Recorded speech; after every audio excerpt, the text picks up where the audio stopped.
Okay. Hello, everybody. Thank you for joining us for our Young ERC session today. It's nice to see so many of you here. So I'm Jessica Rogers. I'm the current chair of the Young ERC and an emergency medicine registrar in London. I'm going to give you a quick overview of what's going to happen with the session, and then we're going to get started. We've got 6 great ideas coming in from 6 young minds this afternoon, all about the future of resuscitation. So our panel of judges is Claire Morden and Federico Semeraro, and I will get them to introduce themselves in just a moment. And just to speak about the Young ERC, for those of you who may be new to us, so we're a group of trainees who've set up a trainees branch of the ERC, which was actually set up by Claire Morden herself and Jerry Nolan about 5 years ago now. We currently consist of a committee of around 12 people from different countries around Europe with different backgrounds in research and clinical and education, and we have over 150 people on our mailing list, which is wonderful. We're on all the social media platforms, so please follow us on there if you don't already. We've been live tweeting throughout the whole conference, so we'd love for you to join us using the hashtag Resus21. And we have some other projects that we're working on at the moment, but I think we'll come to those at the end so we can get started. So I'm going to let Claire introduce herself first. Thank you very much, Jess, and thank you very much for having me today. So my name is Claire Morden. I'm a doctor in intensive care, a specialist registrar down in Southampton at the moment. I have background in emergency medicine, and as Jess mentioned, this ERC was set up by myself and Jerry a few years ago. I'm currently vice chair, as Jess is ably leading at the helm, guiding us forward, and it's an honour to be judging this first competition. Okay, I'll hand you over to Federico to introduce himself. Hello, good morning to everybody. It's a real pleasure to be with you today. Federico Semeraro, Gandalf the Grey, consultant in anesthesia and intensive care from Bologna, and occasionally sometimes the vice chair of ERC. Welcome to this amazing session with a very young person. Welcome. Thank you both. So we've got 6 speakers who've joined us again from all over Europe. We've got a lovely background. So I'm going to let each of them introduce themselves when it's their turn. They'll give a quick introduction, and then they have 2 minutes to pitch their idea to us on what the future of resuscitation looks like. So as this was a guideline session, we said, you know, let's look forward to 20 years in the future. What could you come up with? What do you think resuscitation might look like in 20 years, based on the kind of early science that's going on at the moment and technology and all of those kind of things? What can you come up with? And we had some fantastic entries. We could only get 6 into the session, so these were our top picks. So it's very nice to see you all here, and I think we'll get started. So Jacqueline is going to go first, so please introduce yourself and then start with your pitch to the team. Okay, thanks a lot, Jess. So good morning, everyone. My name is Jacqueline Eleonora Eck. I'm a foundation doctor and I'm working in Malta. And today I want to talk to you about prevention. So we know what's going to go wrong and we can fix it before it happens. Out of hospital cardiac arrests are a major health concern. But what if you could walk around with science on you at all times? I want to present to you a novel wireless defibrillation system. 2 waterproof buttons stuck on topically anterolaterally in the same way we apply our conventional defib pads, synchronized wirelessly via Bluetooth, because they're blue, to an activity-proof smart bracelet that acts as an AED and is capable of detecting a cardiac arrhythmia. These buttons can stay on for up to a month, and high-risk patients can opt to walk around with this continuous prophylactic cardiac monitoring. Should things start to go wrong, the bracelet can immediately send out an alarm to the nearest emergency medical service, along with having the option of automatically alerting your chosen emergency contact. The bracelet will incorporate all of our System Saving Lives initiatives, really targeting that early recognition. It will allow bystanders to focus their energy on those high-quality, uninterrupted chest compressions and give them the option of immediate defibrillation straight from the bracelet, should it be indicated. We know that delays in shockable rhythms are associated with poorer outcomes. So by 2040, imagine the impact on patient care if you've eliminated that time gap. There will be no more frantic opening of defib pad packages. There'll be no more shaving of chest hair or looking for pacemakers. The buttons are already on, they're synchronized, and they're ready. to save a life. Thank you. Thank you. Fantastic. So I'm going to hand over to Claire and Federico to jump in with any questions that they might have. Claire first. Okay, well, thank you very much, Jacqueline. That was absolutely brilliant. And well done for going first as well. Always nerve-wracking. So how would you ensure that each person was wearing the correct bracelet for themselves?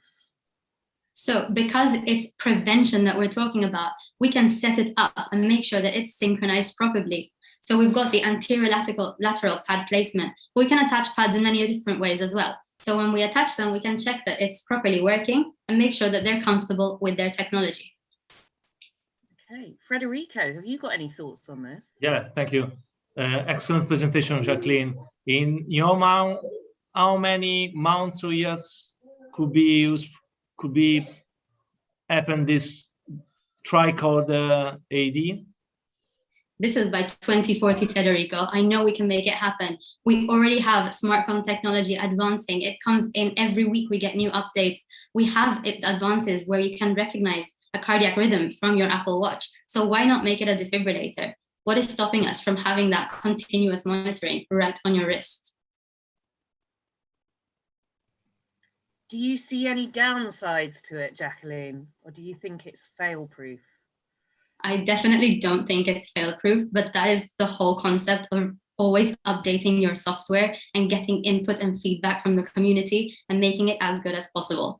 I think it needs a test run. I think we need a focus group to get it going, and we can really iron out any little glitches. And yes, it is the future. Problem with the battery? So like everything else that we have currently going around, it would need charging. But we managed to charge our iPhones and we're quite attached to them, and we charge our laptops and we're always on those as well. So there's nothing stopping us from charging our defibrillators. We've got one question coming in from the audience. Is the AED, would it be fully automatic, or would a bystander still have to deliver that shock? No, in terms of safety, I would think it would be as the conventional AED. So it would allow a bystander to press shock and deliver that shock, not that it would just automatically go around shocking people. That might be quite a safety hazard. Fantastic. So I think we'll move on to our second presenter. Thank you very much, Jacqueline. That was really good. So next up, we have Lawrence Orchard. Take it away. Hi. Hello, hi, good morning or afternoon, depending on where you are at the moment. It's a pleasure to come and talk to you. I'm currently a junior doctor working in intensive care and kind of looking forward to a career in resuscitation and anaesthesia. And I'm here to talk to you today about the potential merits and the potential future potential of liquid ventilation. Liquid ventilation is a very simple concept. It's the idea that instead of having air as your gas exchange medium, you use liquid that fills the lungs and enables the delivery of oxygen and the removal of CO2. It may sound like science fiction, and in fact, you wouldn't be kind of too remiss at thinking of that. It was featured in several different films, but most notably the 1989 film by James Cameron, The Abyss, which enabled deep sea diving without any of the pressure problems, where total lung liquid ventilation was enabled divers to go really deep without any problems. However, it probably is a bit more science than fiction. It was shown actually in the 60s and 70s that it was possible for animals to survive completely submerged in a medium for a prolonged period of time, ventilating and gas exchange just via the liquid of this medium. And it's probably more recently been discovered that it might be possible to have some human applications for this. I'm going to talk about particularly 2 or 3 applications where I feel that it's kind of in the future. If we overcome some of the problems, it might become a definite utilized device in the toolkit for resuscitation, but also for critical care medicine. So firstly, in patients who've got severe respiratory failure, possibly with poor compliance or ARDS, as we've seen all too much in the last year, viral illnesses like COVID can cause lung disease, which cause very stiff, hard to ventilate lungs. And the problem is we need higher and higher airway pressures, which doesn't come without its own problems. If we instead use liquid to fill the lungs as our gas exchange medium, it generates its own liquid PEEP by the intrinsic incompressibility of a liquid. So this means that we don't have to have continuously high pressures or PEEPs, as it intrinsically holds open the gas exchange surfaces. There is also a benefit that it might have increased VQ matching. So because the liquid medium is more closely, the density is more close to blood, it'll actually generate a better VQ match within the alveolar surfaces than using this normal gas as your exchange. Other very good applications of it, and it might be in resuscitation, particularly in cardiac arrest. So rapid cooling to protect the brain, because of the huge surface area in the lungs and the fact that the blood volume goes, or the entire blood volume goes through during one cardiac output cycle. But then we get a huge surface in which we can very rapidly cool the entire blood volume. So this is a. Gonna have to stop you, Lawrence. It's gonna be time. Too much to say. Sorry, but we have to keep this fair. We've got lots to talk about there. Maybe you can get some of your other stuff into answering the questions. I'll try. So take it away, Claire and Federico. As ITU people, this is going to be very much your field. Shall I go first, Federico? I'll go first. So yeah, Claire. Thank you. Sorry. Go on, Federico. Sorry. Lawrence, in your opinion, in terms of osmolarity, is better to use what kind of liquid you will be able to use? Beer, non-alcoholic water, or what kind of liquid could be appropriate in terms of osmolality? So what's been used in the past is either silicone gels, so stuff that probably wouldn't cause an osmolarity too much of a shift, but mainly is perfluorocarbons. Particularly because of their ability to hold a huge volume of gas. So they've got high solubility of gases. So you can actually get more oxygen per volume than you can in air, even at higher pressures. So my question to you, Lawrence, is how are you going to get this fluid in rapidly, and how will it stay where it's meant to stay when you've got cardiac arrest and movement of the patient? So so one of the main issues actually with it, and why it hasn't probably been adopted, is because of the increased resistance in the airways when you're trying to introduce a fluid, means that you're having to have higher driving pressures. So that is one of the main issues. In a cardiac arrest situation, it wouldn't need to be rapidly filled up as you kind of might think. Once you're starting to fill, as long as the liquid is cooled, you're already producing a good new gas exchange medium, even if the whole lung isn't filled. So a lot of the research being done is actually with partial lung ventilation with liquid, and that still generates its own benefit because you still have the air as well as a gas exchange medium. So it can be over several minutes in which you fill up the lungs, which doesn't require a huge amount of pressure. There is a nice question from the chat. Sabine, how would the fluid be moved, and how would you prevent it being pressured out during chest compression? Sabine, you read my mind. I have the same question for you. Yeah, from the chat. So that's where the technology would have to come in. Essentially, so you don't need to necessarily exchange the fluid as much as you might think. So again, it's got a high volume of oxygen in itself.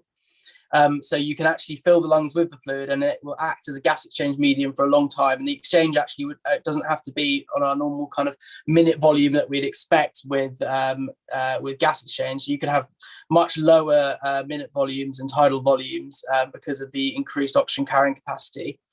And to stop the fluid getting out, well, it would have to be set up to your ventilator system and your liquid ventilator system. So you'd have either a definitive airway introduced, so an endotracheal tube, and then your liquid ventilation system, which would enable the slow exchange of the fluid, would be able to keep the fluid within the pulmonary area. Lawrence, please have a look to the chat, because there is a lot of questions for you, just in case you have to reply after this session. Claire, you have any other question for Lawrence? Well, there was an interesting question that a couple of people have raised. Where would you put liquid ventilation if it came into being in the ALS algorithm? That is a very good point. So I think it would definitely come later on. So, initial, because obviously if we can reverse the cardiac arrest, so if it's a shockable rhythm or if it's something that only a couple of cycles will reverse, then obviously it's a much kind of more beneficial to get someone kind of having their own spontaneous beat and not call them. I think it's when there's going to be prolonged downtime and we expect, so particularly things if we think that there is something that is a reversible cause that might need thrombolysis, or something that we expect that there might be already a bit of neurological damage because of already a prolonged downtime, and we want a longer period of neuroprotection on the intensive care unit. So kind of active cooling might be an intervention which would be useful. Fab, thank you. So yeah, keep an eye if you want to answer any of the other questions in the group chat. Please feel free to keep this conversation going. Yeah. We'll move on to our third speaker. But I'm just going to let you know as well, so the audience can actually have a say in this competition. There's going to be 2 prizes up for grabs. So one, the judges panel will pick their favourite, and then I'm about to post the poll link for everybody else to vote on their favourite once they've heard the 6 sessions. So please do vote once you've heard the 6, because there will be a prize up for grabs at the end of that. So moving on to our third speaker, we have Tommaso. Hi all, it's a great pleasure to participate in this session. I'm Tommaso, medical student from Milan, Italy. I'm very passionate about cardiac arrest and technology, and today I'll present a new idea of a new app. So what is worse than not having an AED?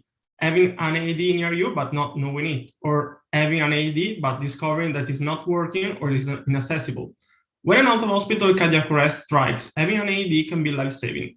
Numerous apps and websites were developed to build AED registries and locate the nearest AED. These solutions are not enough widespread among lay people. So I propose a new strategy to improve the efficacy of public access defibrillation programs by improving accuracy of AED information. My idea is to develop a mobile game app that uses augmented reality to map and continuously track AEDs. This innovative strategy to build and maintain a high-accuracy AED registry takes advantage of the popular game Pokemon Go. Particularly played by children and teenagers, this game is designed to be played outside, with players finding Pokemon in different locations. My idea is to change the concept. No more Pokemon. Let's start finding AEDs.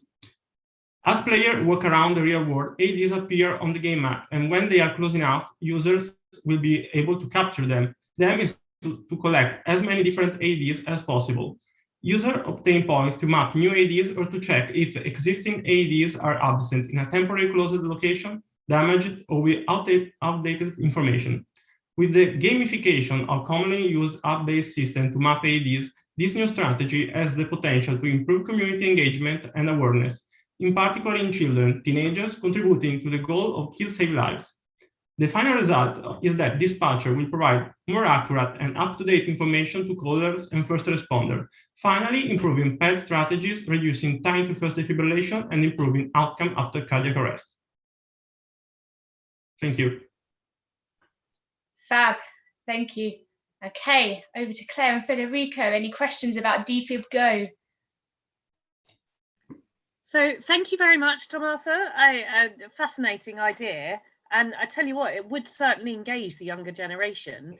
Do you think we'll have to wait till 2040 to get this technology, or do you think you could develop it soon? I think that this solution can be developed in much earlier than 2030, because it's very simple to develop and very cheaper to develop. So it can be easily implemented in every country, in every place of the world.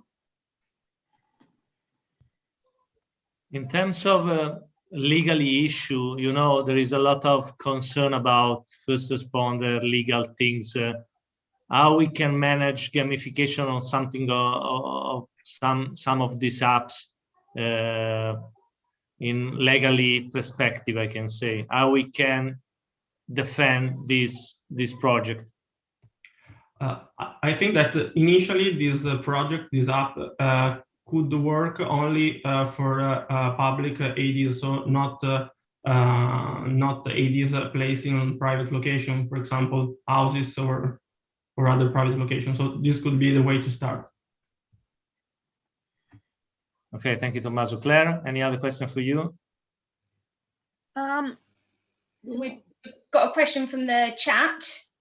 I just see. So So we already have the Good Sam app where you can locate AEDs on that. What do you think would be the main advantage of making this gamified? Do you think people would use it?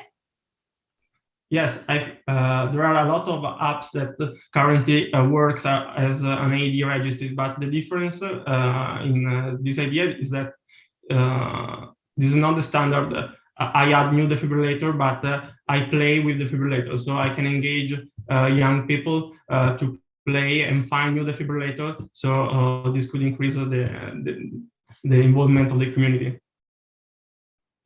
Could you have little? Oh, go on, Federico. No, Claire, please. So you talk about engagement of the younger community. Obviously, one of the things with Pokemon Go that they love, they get to score points and get collect characters. Could you think about some like resus characters and rewards to engage children's brains? Yes, this could be a very nice idea, improvement of my app to introduce some character. Yeah.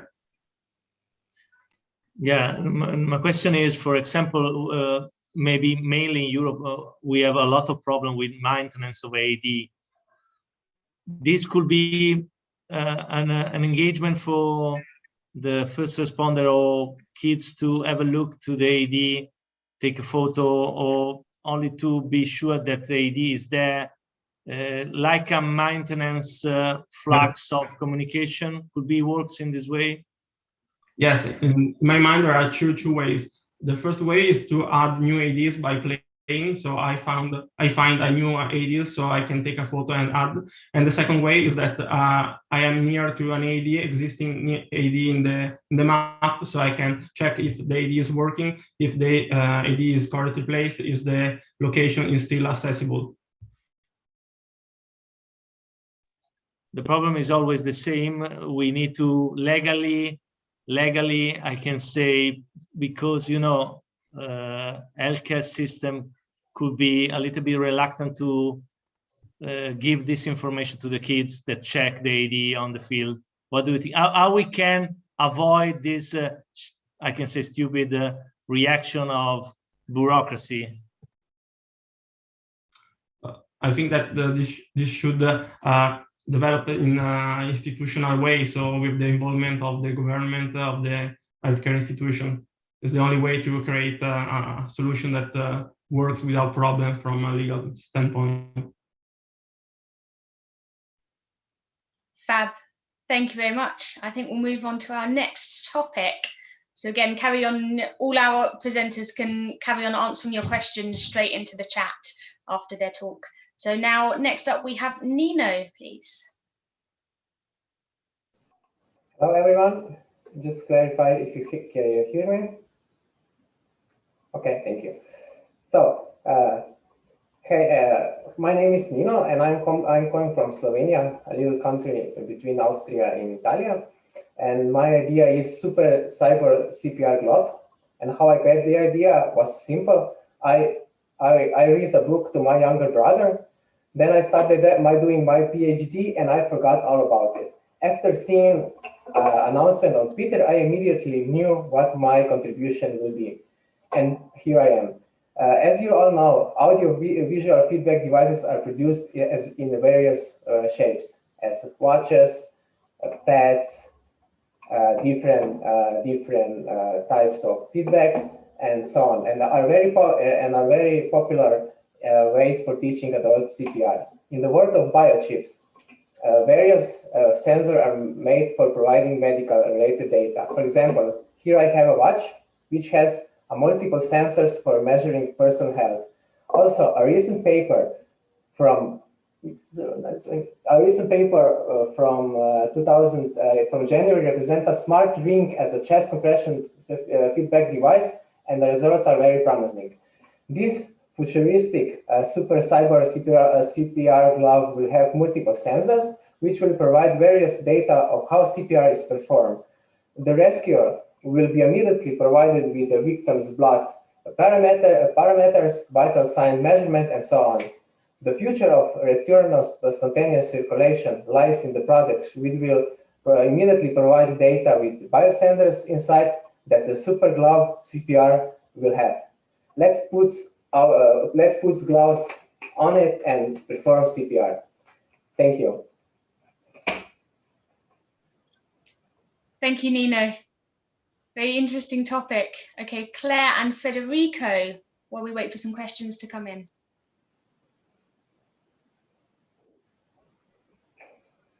So, Nino, I'm going to start. Just wondering, with the glove, so is it just something that you have one-off use of? Can you use it again? Is it waterproof? Can you wash it? Yeah, it depends on the sensors, but based on my knowledge, these chips can be reusable and waterproof. So based on this technology, for example, here I prepare, but it's not showing great. Yeah, sorry for that. I forgot about background that can change. So yeah. You've done brilliantly, so well done. And with the gloves, is it one size fits all, or can we all get different sizes? Yeah, it can be from small to extra large, so it can be, but the chips are the same. The glove are can be arranged from small to large. Okay, brilliant. Federico? Thank you, Nino. Brilliant presentation. Regarding fatigue and maybe the usability, you think that this kind of glove is heavy, can increase the fatigue, can interfere in some way with chest compression? Can you have a lot of, I don't know, can in some way interfere overall in terms of fatigue? No, it cannot. The rescue will not. It will not be so heavy to perform more fatigue. On the other side, the glove can be measure fatigue of the rescuer. For example, if the stress level is high, then maybe the glove will say that change to the other rescuer. But this is done after 2 minutes anyway. And I've got another question that's come through on Slido. Could the data from the glove be uploaded automatically into cardiac arrest registries to give us real world data on efficacy and hands-off time? Yeah, this can be done by including the chip, which are, for example, already in this watch has already these chips, sensors on it, which can be connected with the computer, and you can see data immediately on the screen and already analyze it with big data and so on. But I have to say that the data will be raw for the beginning, and then the analysis have to be translated into more understandable or more way of understanding the data. In terms of cost and I can say implementation, do you think it's easy to implement, easy to product in your perspective? Yeah, by looking in the sensors which are developed now, it's, to be honest, quite expensive, but in the future, maybe in 40 years, the sensors will be so developed that it will be like buying a regular smartwatch, for example. I will not mention the brands. Thank you for questions. Thank you, Nino. You're welcome. Again, keep an eye on the chat if anything else comes through. So we're going to move on to speaker number 4, which is Bernard. Hello, my name is Bernhard Kowalski. I'm a paramedic from Austria and just became a medical doctor. And when I grow up, I want to become an EM doc or an anesthesiologist. Yeah, so this presentation will last about 2 minutes, which is the time of one CPR cycle. And my vision for Resuscitation 2040 are CPR nanites. Nanites are specialized nanomachines coming from the field of nanorobotics and nanomedicine. They receive their name from the term nanometer and are even smaller than a human cell. Nanites have the ability to interact with single cells, tissues, and even themselves. As their name suggests, CPR nanites will specialize in cardiopulmonary resuscitation, and they will be applied to the bloodstream by injection or can be nebulized as well.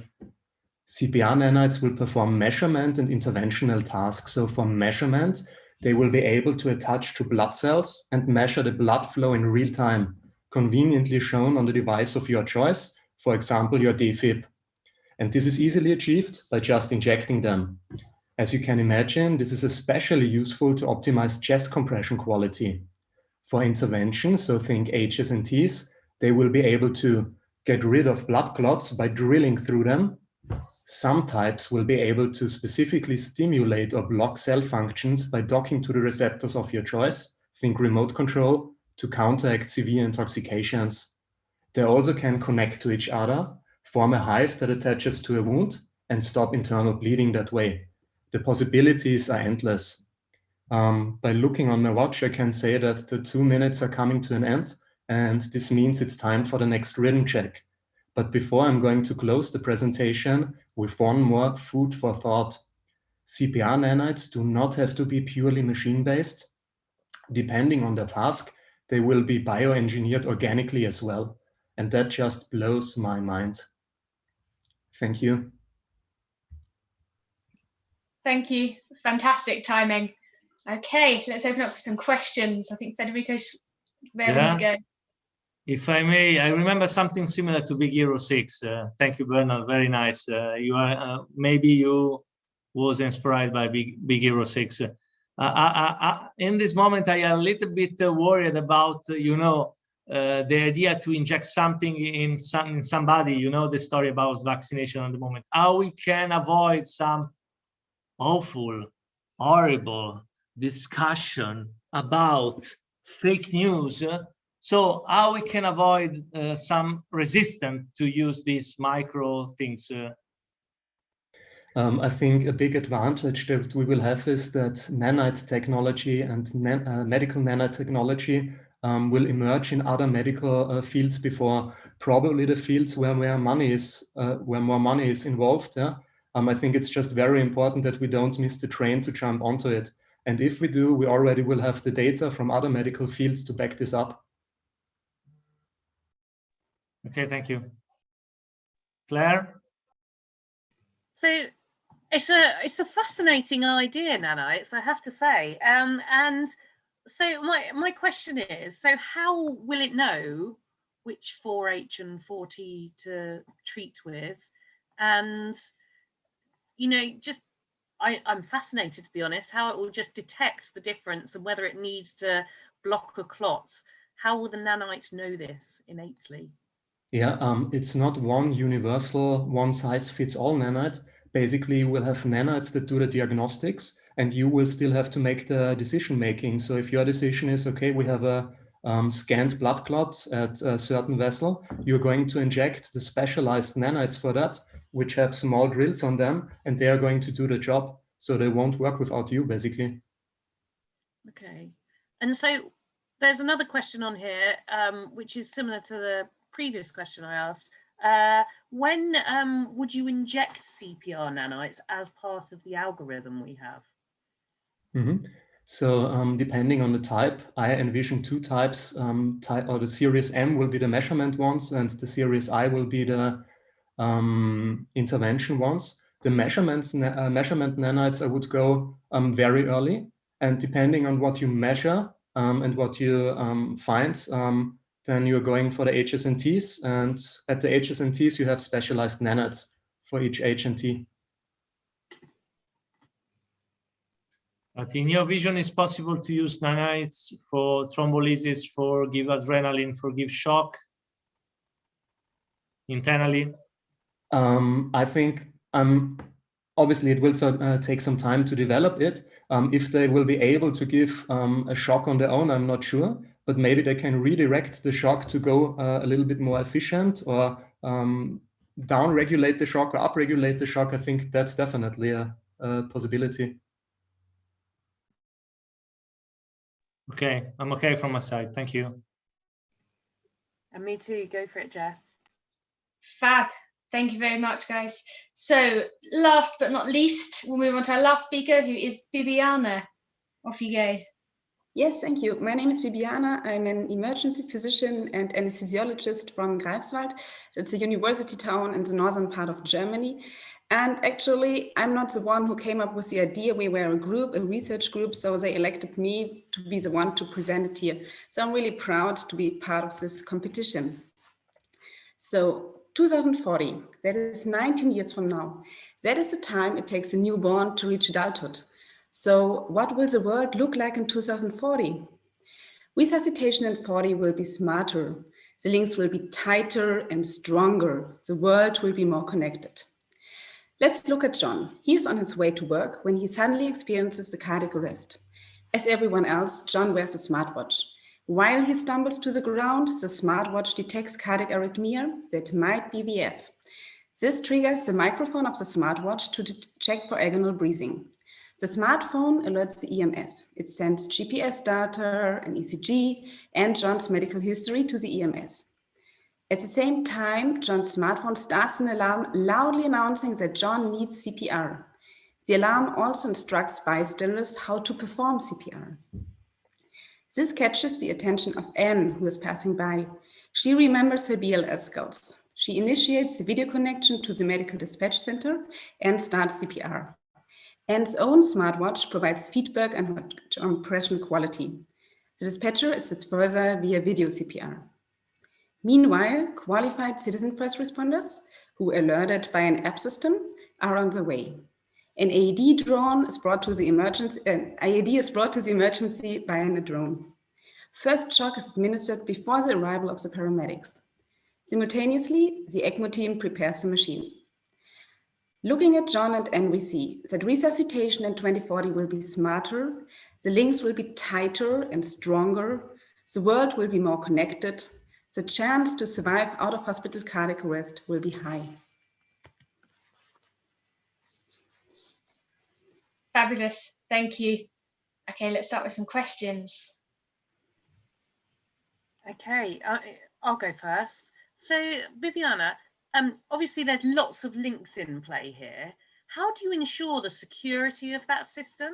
Because my concern is that, you know, all the links are prone to interception potentially.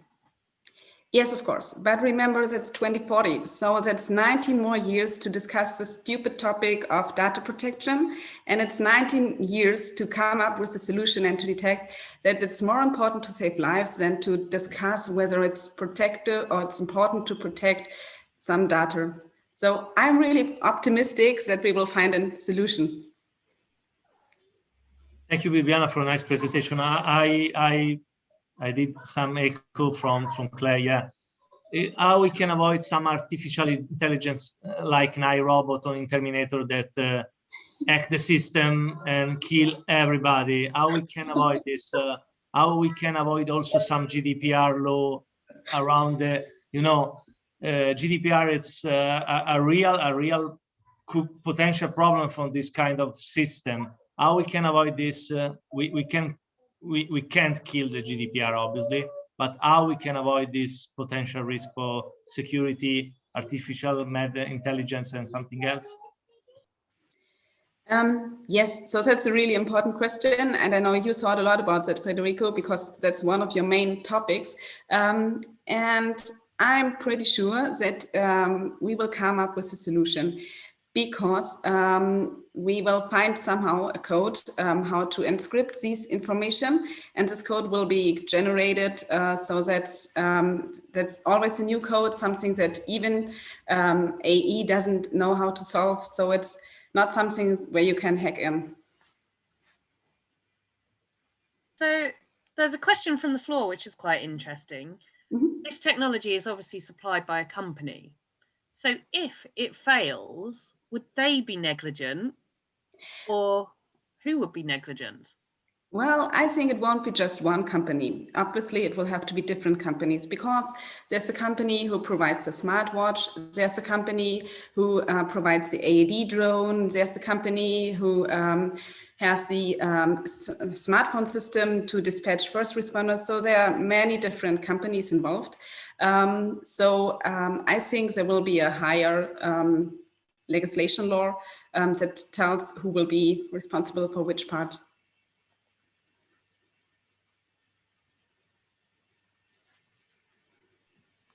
Federico, have you got any more thoughts on smartwatches, the future, nanites? Not from my side, no, I'm okay. Thank you, Claire. Excellent. So thank you very much, everyone. Jess? No, I think we've covered most of the questions that have come up. There's been some good chat. Thank you very much, guys. There were 6 really interesting ideas. Remember, everybody watching, that you can vote for your favourite. They will be up for a prize at the end of the day in the closing ceremony. So please do that and carry on the discussions. And I'm going to hand over to Claire to tell you a little bit more about some of the projects that the Young ERC are up to in our last few minutes. So thank you very much, Jess, and thank you very much for everyone for joining us in this session today. So we've got a few projects going on. So one thing you can do, if you're interested in being a member of the Young ERC, you can look for us on Twitter, on Instagram. I'm not quite down with the Instagram posse yet, but I will get there one day. And you can also find us on Facebook, and our email is also available at youngerc1989@gmail.com. And also, if you find a link at the top, there is a place that you can fill in to subscribe to our monthly newsletter that is now being produced. And this is a roundup of things that are going on in the ERC world that you may or may not be aware of, summaries of interesting topics, and also what's going on amongst our Young ERC community. So it's a good way to keep in touch and keep your finger on the pulse, as it were. Other things going on, we are launching a blog which will review regular articles that are coming out in our words and putting a précis of those out. Also, there's sort of behind the scenes of a day in an intensive care registrar. Hopefully won't be too controversial. And there'll be interesting reviews of conferences fellow Young ERC members have been to, and there are templates available for those. So again, just email us and we can provide you with the information.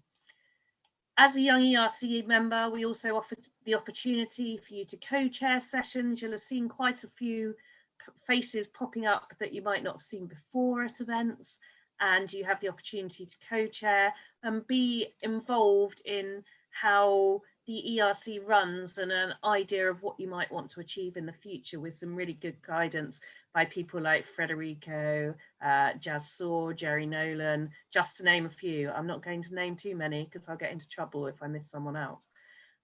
So have a think about joining us.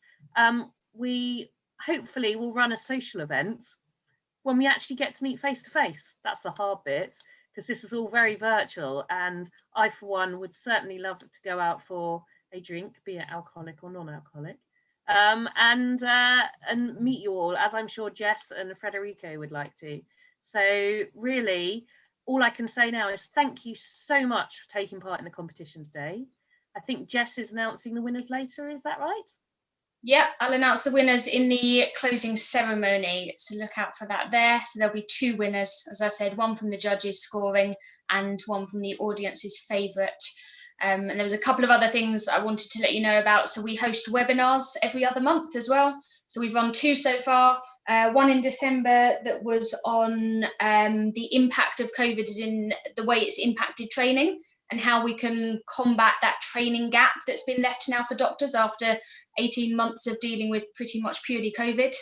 And we did another one on stress and the importance of debriefing. Both of these are still available on our Facebook page to watch at your leisure, to go and take a look if you're interested in that.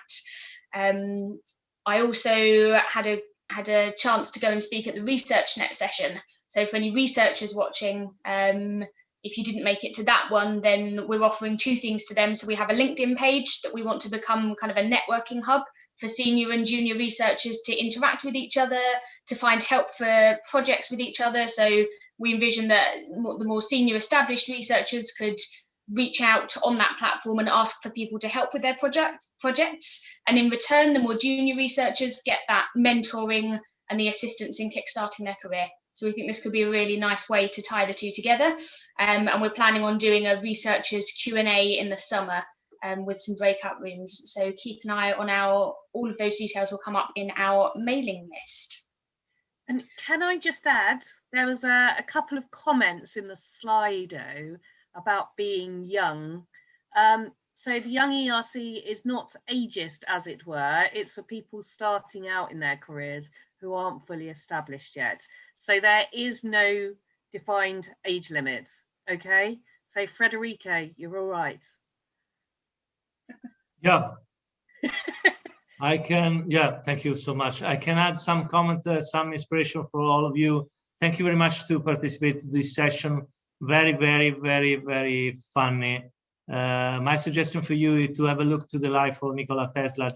He was totally mad, but he created a lot of amazing, amazing tools for our life. So please don't stop to believe in your dream. Don't stop to believe in crazy things. Don't stop to receive a lot of door closing on your face, because nothing is impossible. So have a look to the story of Nikola Tesla and enjoy your future, enjoy your dreams, and create your idea. And maybe we have a recording. Some of you will be a very important person in the future. Thank you for your time. Okay, thank you to all of our speakers. That was fantastic. And a big thank you to Claire and Federico for joining us as panel judges for this session. And I think we'll close there. A few minutes early, you can all step off to the other sessions that are running in the other streams. Thank you very much for joining us, everybody.